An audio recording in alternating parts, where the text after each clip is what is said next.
Happy 3-month Vanniversary.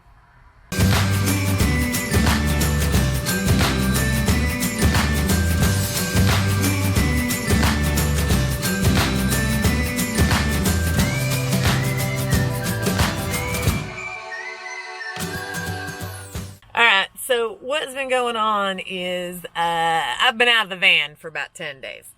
I was in Washington, D.C. Visiting friends. And it was fantastic. It was great. Look, it's okay if you got to get out your RV at some point. I tell you what, you need a break. You just need a break. And I needed a break. So,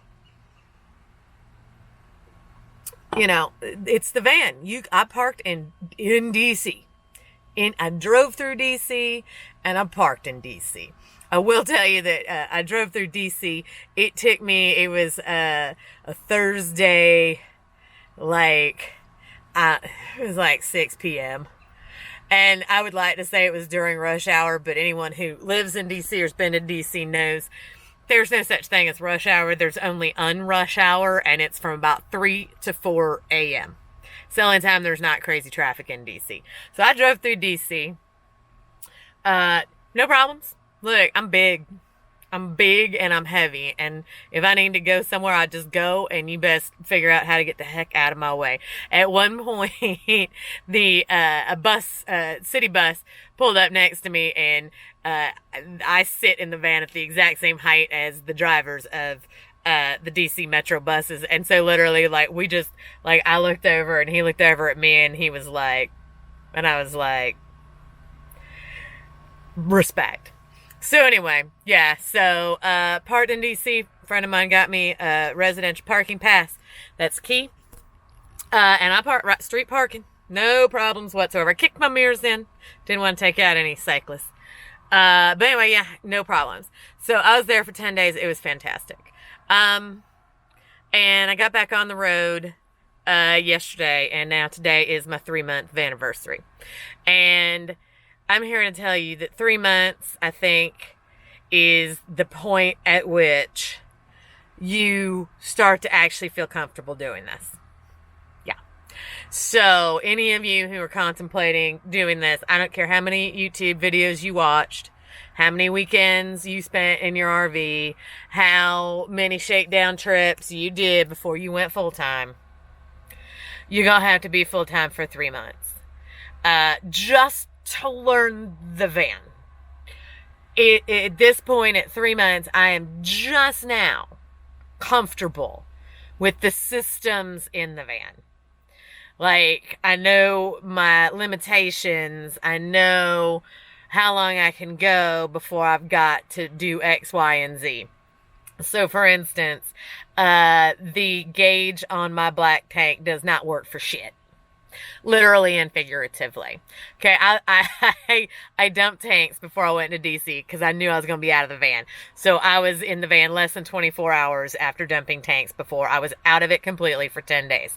Got back in it yesterday afternoon, and the black tank read empty.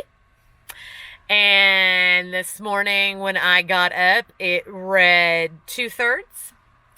And now later this evening, when I stop for the evening, it reads full.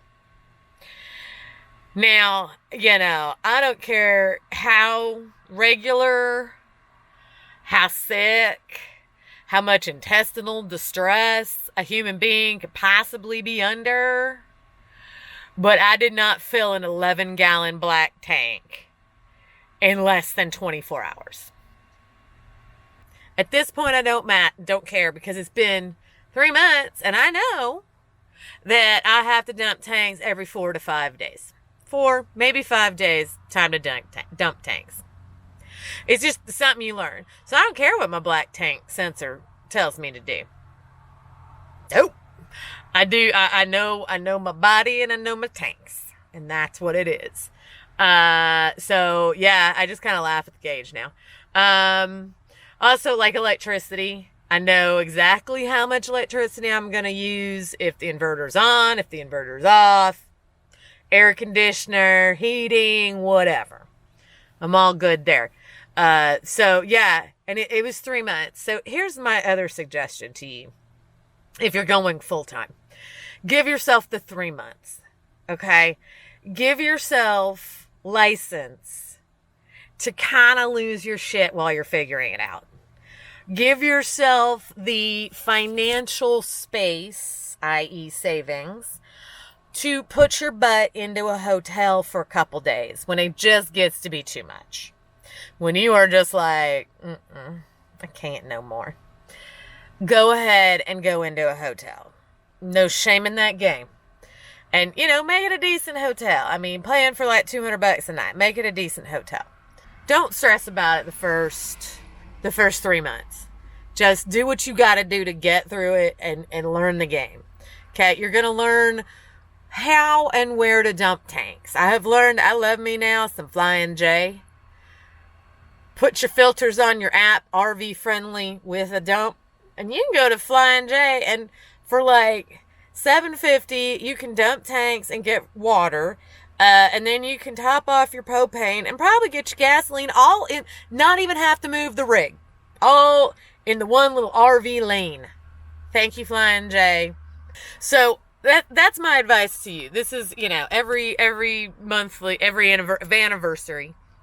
I try to think back on like what's the most important thing that I have learned in the past X number of months. And at 3 months, I am just now okay with this.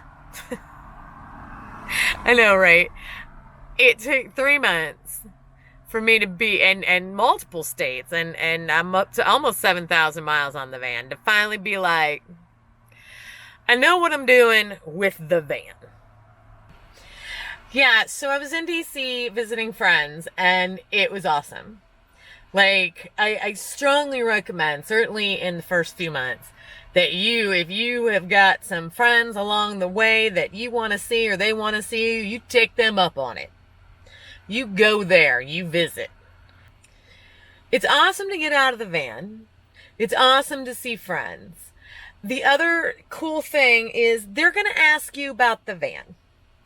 And you are not going to want to unload about how your black tank sensor is not working.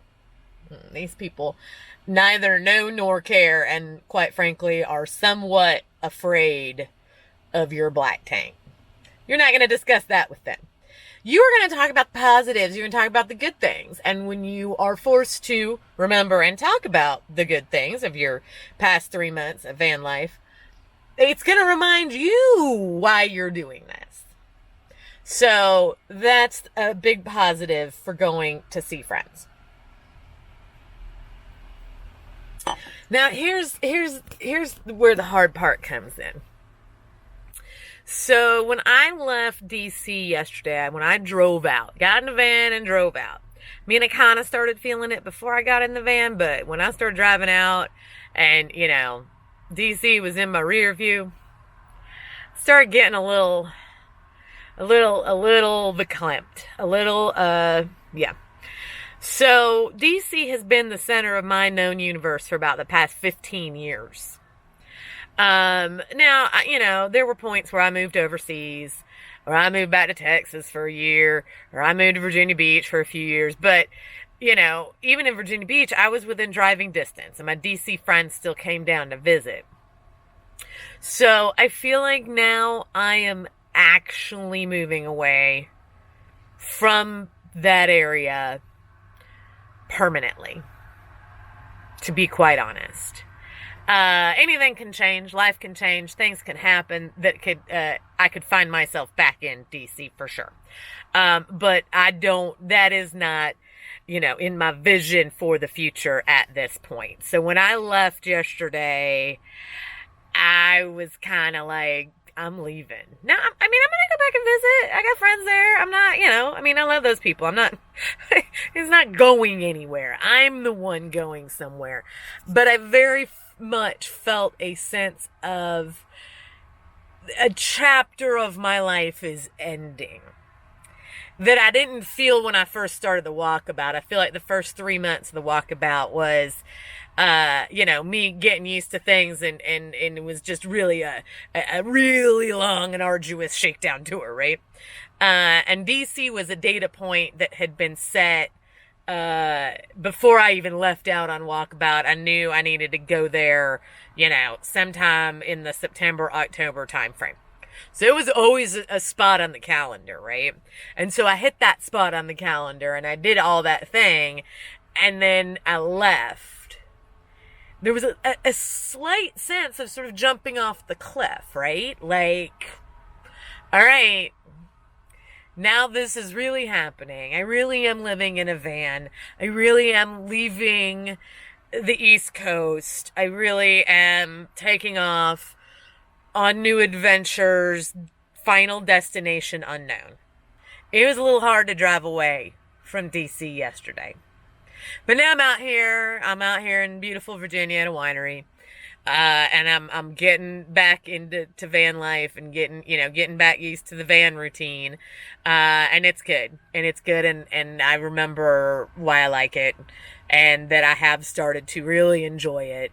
And I am ready to see what's actually, literally and figuratively, down the road. So, happy 3-month anniversary. And I do hope to see you all out here somewhere along the way in my new adventure as I see where life and the road takes me.